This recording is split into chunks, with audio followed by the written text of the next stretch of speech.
President Biden signing the stimulus package into law. Also, the latest lawmaker to come out suggesting that we put a pause on the next stimulus package and reconvene, and putting some real inflation numbers behind real products that all of us buy on a regular basis. All of that to be covered, plus more in this video. Let's get right into this. But really quickly, thank you so much for watching. If you're new here or if you haven't done so yet, make sure to hit the subscribe button right down below the video so you can be eligible for some of these little stimulus checks that I continue to send out on a weekly basis, and some of these special code words that I drop right in my videos worth $100 each. So again, thank you so much for watching. I really do appreciate it. I'm here for you every single day with all of the latest updates as your one and only daily advocate. Thanks so much. I really do appreciate it. Let's talk through this. All right, so President Biden was out today announcing that he will be signing into law the first of the two stimulus packages that make up the Build Back Better plan.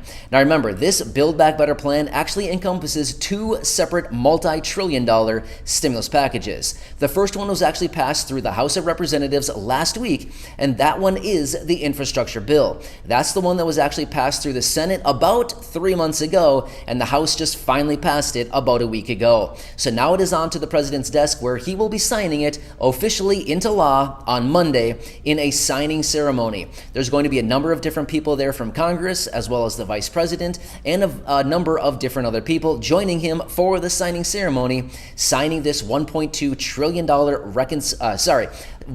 trillion infrastructure bill into law on Monday. So that's going to be the first part of two parts to the Build Back Better plan. The next one coming down after that is the multi-trillion-dollar, nearly $2 trillion reconciliation bill that we've been talking about for many, many months now. So that one is coming down. But yes, the president has indicated he will be holding a signing ceremony this coming Monday to turn that one into law. So, wow, one down, one to go, right?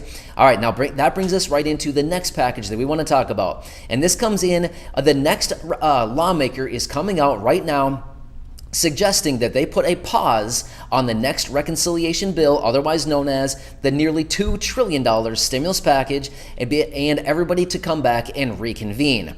Now, here's the thing. As we just mentioned yesterday in my other video, and actually earlier today even, I mentioned that progressives have been coming out saying, hey, we've lost all of our negotiating power. We've lost all of our leverage. What are we supposed to do with the reconciliation bill? Now that we passed through the infrastructure bill, we no longer have anything else to lean on. We have no leverage anymore.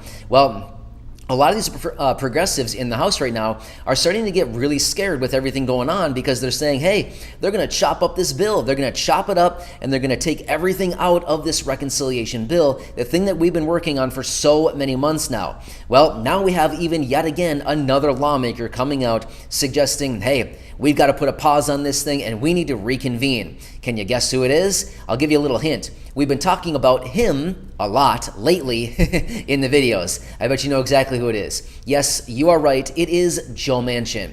So, Joe Manchin was out today, actually after the inflation data come out earlier this morning, and he said we need to put a pause on this next reconciliation bill, and we need to come back together and get this inflation under wraps. We need to get this inflation handled because it is getting absolutely out of hand right now. Now, actually, in my last video that I came out with a couple hours ago talking about inflation, as well as the latest stimulus package update, I talked about the inflation data that came out this morning, and it is running incredibly hot. In fact, October was one of the hottest months throughout the entire year of 2021 so far. It's a really hot month. So, wow. That inflation data was just released earlier this morning. But basically, Joe Manchin is coming out right now and saying, hey, we got to stop all this spending right now. We need to reconvene on this because all of this spending is causing even more inflation. And before we jump into another nearly $2 trillion package, we really need to rethink about this for a little bit, and we need to put a pause on this. Now, here's what's interesting. Now, again, I want to make it very clear. I am not here to persuade people. I'm not here to tell you how to think, anything like that. I'm here to bring you the information. But let's actually talk through this for a minute, because it's actually a little bit interesting. Now, remember, a number of months ago, what was it, 4, 5, 6 months ago, when we first started talking about this reconciliation bill, right? How was it sold to us back then? Well, I'll give you a hint. You probably remember, but I'll tell you anyway because that was a long time ago. They originally told us this plan was an anti-poverty package. Do you remember that? Yeah, that's how they originally sold it to us a number of months ago. They came out and said, this is an anti-poverty package. It's going to have trillions of dollars in it for new social programs, helping out low-income and fixed-income beneficiaries, including programs like Social Security, retirement, disability, SSDI, survivors, SSI, VA, RRB, low income, no income, and all of these seniors and Medicare beneficiaries. It's going to be a great plan. It's going to have all this stuff in here for all of these low income and fixed income beneficiaries. Well, unfortunately, as many of you know in this community, because of course you've been watching all my videos and staying tuned with everything going on, unfortunately over the months here we've lost focus on the anti-poverty part of the package, and ultimately it has turned into a big package with a lot of money, but yet where's it going, right? That's the big question that many of us are asking right now. Where is this nearly $2 trillion actually going? Well, we do know that there's about $550 billion in there for climate, and the rest of the programs in there, well, it's not really a whole lot for low income and fixed income. Don't get me wrong, there are some things in there, but for the most part, it's not really an anti-poverty plan anymore. So some people are actually saying, hey, you know, they might chop up this bill, they may take the whole thing down, they might scrap the whole bill and start all over. And we have people like Joe Manchin saying, we've got to put a major pause on this thing. Now, again, I just want to make it clear, again, like I said a minute ago, I'm not here to persuade people, I'm not here to tell you what to think, but let's think about this a little bit further now. This may not be such a bad thing, because if you caught my video from a few days ago, I was actually out in a video laying out all of the different provisions within this reconciliation bill that is in there for low income and fixed income beneficiaries. There's not much. Seriously, there is not much in the bill for low income and fixed income. A little bit, but nothing to get too excited about. There's a few things, but nothing like that gets us really excited and like jumping up for joy, right? Nothing like that at all. So maybe if they actually do have to put a pause on this package, of course, we want things like this to get done, but at the end of the day, if there's nothing in there for low income and fixed income, what does it really matter if it gets done today or if it gets done in 2 months from now after they come back and renegotiate some of the details of the plan or completely scrap the whole thing and start all over from scratch? So my point is, if they actually happen to do this, as in reconvene and pause on the package, scrap the package, or really negotiate it way down, the point is maybe they'll come back to the table and actually come back at this package with the intentions of bringing it in as a anti-poverty plan, as they were originally going to do way back in the day, like 4, 5, 6 months ago when we first started talking about this package. I think they've lost a little bit of focus over the course of the negotiations, and as they started to debate out all of the different provisions of this package, unfortunately, I think they debated out all of the anti-poverty provisions right in this package. So it may not be such a bad thing at the end of the day. Remember, we continue to pound the table on them. We continue doing everything we possibly can to remind them that we need a fourth stimulus check. $1,400, $2,000, whatever they happen to do. I mean, at this point, seriously, anything would help, right? Not only that, permanent raises to benefits like Social Security, retirement, disability, SSDI, survivors, SSI, VA, RRB, low income, no income. What about these tens of millions of people? That's a lot of people that make up all those categories that I just mentioned right there. What's also really interesting, in my video yesterday, I mentioned that Joe Manchin, when he was out just the other day in a speech, he basically said he will not support starting all of these other new social programs when we have already all of these existing social programs in existence right now that we could just shore up and fix and help out all the beneficiaries. Well, think of this. What if they actually took all the money from this reconciliation bill that they were going to plow into some of these other new social programs and actually just took that money and actually reformed and fixed up the programs that are already in place right now, like Social Security, retirement, disability, SSDI, survivors, SSI, VA, programs like this? Well, that'd probably be the best use of money during this time. I mean, realistically, I don't know what the number really is when it comes to Social Security and retirement benefits, SSDI, SSI, VA. How many of these people that are drawing on these benefits are actually living below the poverty line? I don't know that actual number, but I would guess it's probably in the tens of millions. Let's put it this way. Anybody receiving SSI is getting less than the poverty line. So that right there is alone 8 million people. Okay, we know that a lot of people receiving retirement benefits and SSDI are also below the poverty line. So again, I don't know the exact number, but I'm guessing it's in the tens of millions of people living below the poverty line that are actually receiving these monthly benefits. Well, wouldn't it be a pretty good use of money if we just took all those billions of dollars, hundreds of billions of dollars from maybe some of these other programs or things that they want to plow that money into, and maybe reform the programs that are already in place and lift all of those people up to, at a minimum, the federal poverty line, letting them actually establish an equitable standard of living? I don't know. Seems like a pretty good strategy to me. But again, I'm not here to persuade people. I'm just a guy on YouTube. I mean, seriously, what do I know, right? Yeah, but here's the thing. It's maybe not such a bad strategy at the end of the day, because these programs are already in place. What would it really take to actually reform these programs and actually lift everybody up to the poverty line or somewhere even above that? Probably wouldn't be that hard to do. Or maybe do some kind of supplement that gives everybody a raise to their benefits, maybe short-term, long-term, whatever it happens to be, something that lifts them up to at least the poverty line to get them a little bit of lead time so that Congress can actually reform the programs. Get what I'm saying? Like stimulus checks to actually raise income up to the poverty line. So, I mean, it would not be that hard to figure out to actually reform these programs and make it so that all of these beneficiaries are at or above the federal poverty line. So, kind of an interesting thing that we could certainly explore much, much further than that, but kind of interesting stuff right there, right?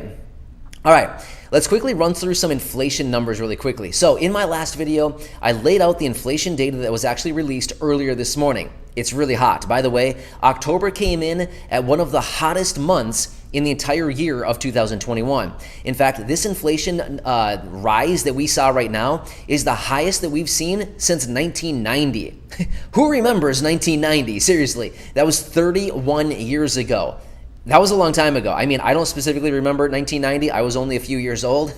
But still, that was a long time ago. And that is the last time that we need to go back to see inflation running at the rate that it is right now. That is a long, long time. So, as you can see, inflation is very high right now. But let me put some real numbers behind this. So I was doing some more research on this and reading a lot about it because I thought it was really fascinating. Not only that, it's a really sad situation to see how this inflation is really hurting the lowest income individuals and, of course, fixed income people, a lot of you right here in this community.